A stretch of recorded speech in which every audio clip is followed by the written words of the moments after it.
तो फिल्म की शुरुआत में हम इस्मत चुगताई को देखते हैं जो अपने बेबाक शब्दों को पन्नों में उतार रही होती हैं। उनका एक बच्चा भी होता है जो कि काफी रो रहा होता है, तो वो फिर उसके पास जाती हैं जहां पर उनके पति भी मौजूद होते हैं। इसके बाद हम देखते हैं कि घर में पुलिस आ जाती है जो कि इस्मत के लिए कोर्ट ऑर्डर लेकर आई हुई थी। पुलिस ऑर्डर पर साइन करने को कह रही होती है पर इस्मत उस पर साइन नहीं कर रही होती। तभी वहां पर इस्मत का दोस्त आता है जो कि वकील भी था, तो वो बताता है कि तुम्हारी लिखी हुई कहानी लिहाफ के ऊपर केस किया गया है कि उस कहानी में लिखे गए शब्द गंदे हैं, तो तुम्हें इस कोर्ट ऑर्डर पर साइन करना पड़ेगा वरना तुम्हें जेल भी हो सकती है। ये बात सुनकर परेशान होने के बजाय इस्मत और भी ज्यादा खुश हो जाती है कि मुझे जेल जाने का मौका मिलेगा, लेकिन उसका दोस्त और उसका पति उसे पेपर पे साइन करने के लिए मना ही लेते हैं। अब हमें शाम का सीन दिखाया जाता है जहां हम देखते हैं कि इस्मत का पति कहता है कि तुम्हारी वजह से हमारे खानदान का नाम मिट्टी में मिल जाएगा, बेहतर होगा कि तुम ऐसे तरीके से लिखना बंद करो। इस बात पर इस्मत कहती है कि मेरे ख्यालात हमेशा से ही अलग थे, ये तुम जानते ही थे,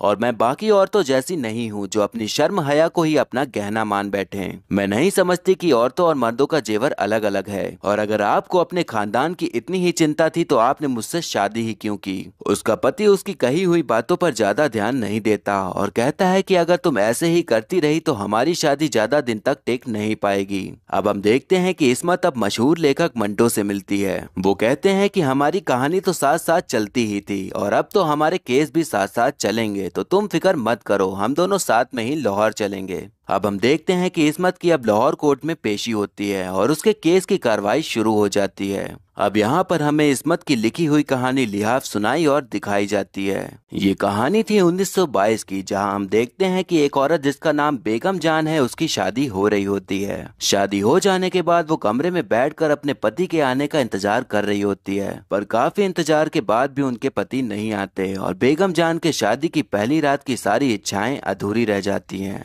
अब अगली सुबह जब वो उठती है तो अपनी नौकरानी से नवाब साहब यानी अपने पति के बारे में पूछती है, तो नौकरानी कहती है कि आप चिंता मत करिए, वो जल्दी यहाँ पधारेंगे। तभी बेगम जान खिड़की से देखती है कि नवाब साहब दो जवान लड़कों से बातें कर रहे होते हैं, तो वो इस बारे में नौकरानी से पूछती है, तो नौकरानी बताती है कि नवाब साहब बहुत ही अच्छे इंसान हैं। वो बाकी नवाबों की तरह उल्टे सीधे शौक नहीं रखते, वो ऐसे ही जवान लड़कों का ख्याल रखते हैं और अपना ज्यादातर समय इनकी देखभाल में गुजारते हैं। यहाँ तक कि वो लड़कों की पढ़ाई का भी खर्चा उठाते हैं और ये सब इस महल में ही रहते हैं। अब बेगम जान हर दिन नवाब साहब के उनके पास आने का इंतजार करती थी, पर वो कभी भी नहीं आते थे और इस तन्हाई में उन्होंने अब किताबों को पढ़ना शुरू कर दिया था। एक दिन बेगम जान कहीं बाहर जा रही होती हैं, तो नवाब साहब उन्हें रोक देते हैं और उनसे पूछते हैं कि वो कहाँ जा रही हैं। बेगम जान कहती हैं कि इतने बड़े महल में रहकर हमारा दम घुटने लगा था, इसलिए सोचा कि बाहर जाकर थोड़ी ताजा हवा चख लूं। नवाब साहब कहते हैं कि आपको किसी भी चीज की जरूरत हो तो आप नौकरों से कहकर मंगवा सकती हैं, और बाहर की हवा सबके सेहत के लिए अच्छी नहीं होती।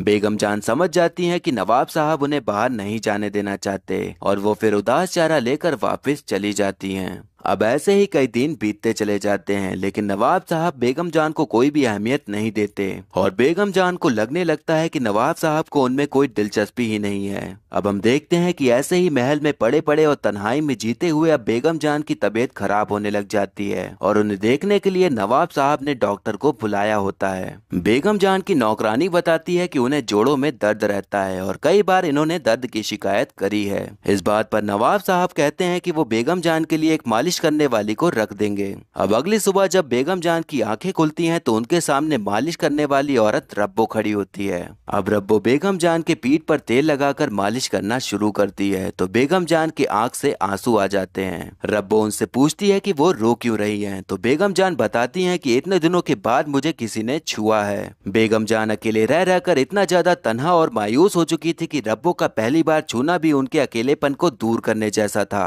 अब ऐसे ही धीरे धीरे रब्बो बेगम जान के पूरे जिस्म की मालिश करने लगती है और इसी बीच उन दोनों में धीरे धीरे करीबियां आने लग जाती हैं, जैसे रब्बो बेगम जान की तन्हाई को मिटाने के लिए ही आई हो। अब हम इस्मत के बचपन का रूप देखते हैं, जहां उसकी माँ उसे बताती है कि वो कुछ दिन के लिए आगरा जा रही है और तुम अपने भाइयों से लड़ाई झगड़ा ना करो, इसीलिए मैं तुम्हें बेगम जान के यहाँ छोड़कर जाऊंगी। अब इस्मत की माँ इस्मत को लेकर बेगम जान के पास जाती हैं और उन्हें सारी बातें बताकर उसे वहीं पर छोड़ देती हैं। इस्मत बाकी लड़कियों के जैसे तो बिल्कुल भी नहीं थी। वो वहां जाते ही पूरे महल में उछलने कूदने लग जाती है और हर चीज को देखने लगती है। इसी बीच हम देखते हैं कि नवाब साहब किसी जवान लड़के के मुखड़े पर अपना हाथ फेरकर उसकी सुंदरता को निहार रहे होते हैं। तब यहाँ पर हमें समझ आता है कि नवाब साहब के शौक ही अलग हैं। उन्हें औरतें नहीं बल्कि जवान मर्द लुभाते हैं और इसीलिए वो बेगम जान के पास नहीं जाते थे, क्योंकि उन्हें तो वो पसंद था जो खुद उनके पास था। बेगम जान कई बार कोशिश करती हैं कि नवाब साहब उनसे बातें करें, उनके पास आएं, लेकिन नवाब साहब बेगम जान को बिल्कुल भी भाव नहीं देते।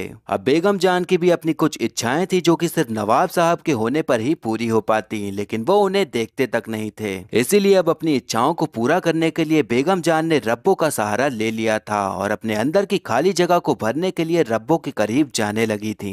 अब एक रात इस्मत की कुछ आवाजों की वजह से नींद खुल जाती है। वो अंधेरे में दीवार पर बनती एक परछाई को देखती है जो कि एक हाथी की तरह दिख रही थी, जो कभी छोटा हो रहा था या तो कभी बड़ा। इस्मत ऐसी परछाई देखकर डर जाती है और एकदम दुबक कर लिहाफ यानी रजाई के अंदर सो जाती है।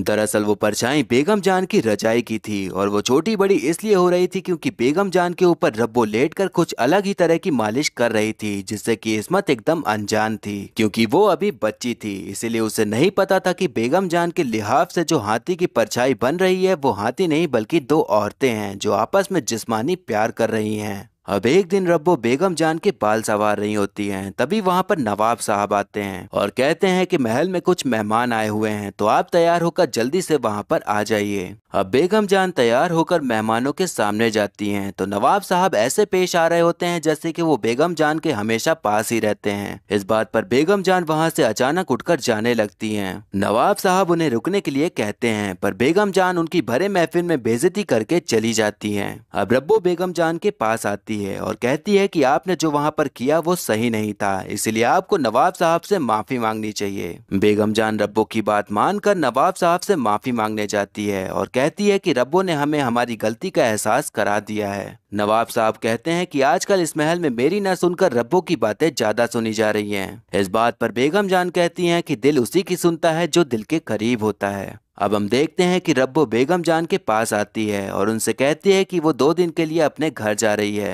अब इस बात से बेगम जान एकदम परेशान हो जाती हैं क्योंकि रब्बो के अलावा उनका उस बड़े से महल में कोई भी नहीं था और उनकी तन्हाई को मिटाने वाली भी सिर्फ रब्बो ही थी। वो रब्बो को जल्द ही आने को कहती हैं और दिल पर पत्थर रखकर उसे जाने देती हैं। अब धीरे धीरे समय बीतने लगता है, पर रब्बो के आने की कोई भी खबर बेगम जान को नहीं मिलती और उसकी याद में बेगम जान एकदम उदास होती चली जाती हैं। इस्मत देखती है कि बेगम जान के शरीर में काफी दर्द हो रहा होता है, तो वो उनके पास जाती है और मालिश करने को कहती है। अब इस्मत बेगम जान के पीठ पर मालिश करने लग जाती है, लेकिन मालिश करते करते बेगम जान पलट जाती हैं और इस्मत का हाथ बेगम जान की छाती पर चला जाता है। अब भले ही ये गलती से हो गया था, लेकिन इस्मत द्वारा बेगम जान को छू लेना बेगम जान को काफी अच्छा लगता है और उन्हें अपनी दबी हुई इच्छाओं को पूरा करने का एक सहारा नजर आने लगता है। बेगम जान को लगने लगता है कि रब्बो की गैर मौजूदगी में अब इस्मत ही उनकी तन्हाई मिटाएगी, इसीलिए वो अब हर तरह से कोशिश करने लग जाती हैं कि इस्मत उनके करीब आ जाए। अब सीन फिर प्रेजेंट में आता है, जहां इस्मत का वकील एक आदमी से पूछ रहा होता है कि लिहाफ कहानी में कौन सा शब्द गंदा है, तो आदमी कहता है कि कहानी में छाती शब्द गंदा है। इस बात पर मंटो साहब कहते हैं कि छाती को छाती नहीं तो क्या मूंगफली बोलेंगे।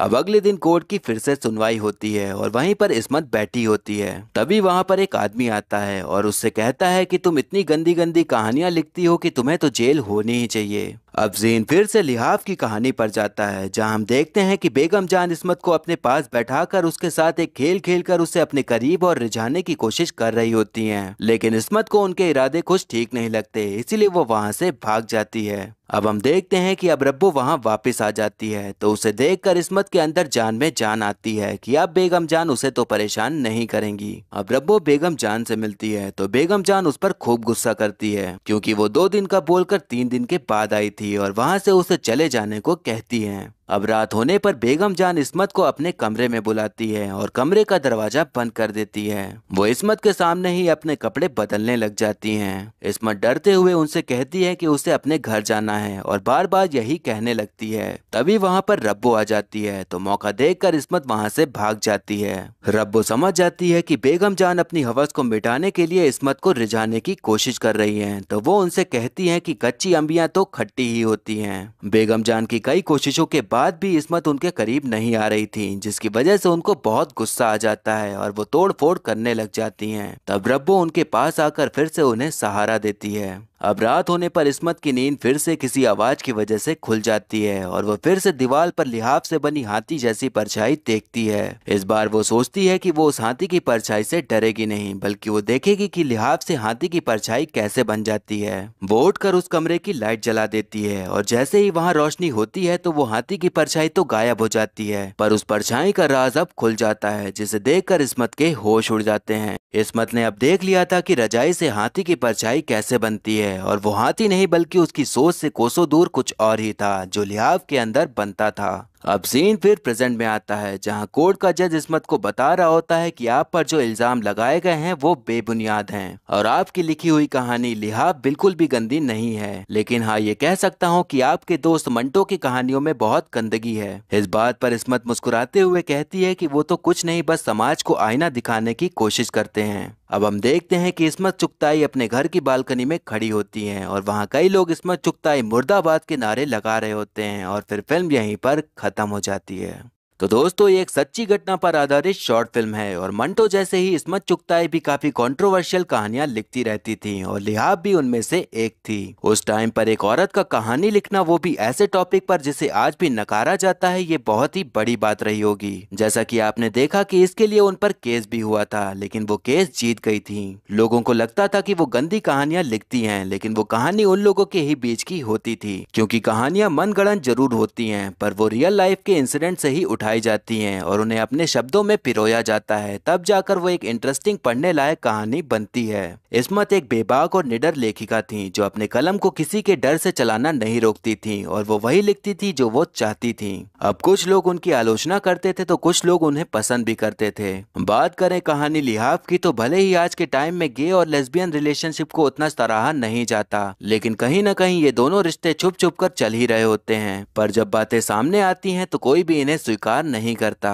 ठीक वैसे ही जैसे हर औरत को पीरियड्स होते हैं और ये बात सब जानते भी हैं, पर किसी से भी इस बारे में बात करने से कई लोग कतराते भी हैं। हम अक्सर देखते हैं कि मर्द ही लड़कियों को हैरास करते हैं, लेकिन इस कहानी में दिखाया गया है कि औरतें भी अपनी हवस को मिटाने के लिए ऐसे गंदे कदम उठा सकती हैं। बस फर्क इतना है कि ये उतना नहीं है जितना मर्द ये घिनौना काम करते हैं। हालांकि ऐसी हरकतें करने वाला गलत ही होता है, अब भले वो चाहे मर्द हो या औरत। तो ये था एक्सप्लेनेशन लिहाफ शॉर्ट फिल्म का। आपको शॉर्ट फिल्म और मेरा एक्सप्लेन करना कैसा लगा, ये कमेंट करके जरूर बताइएगा। आप ये भी बता सकते हैं कि मुझे अब अगली कौन सी मूवी एक्सप्लेन करनी चाहिए।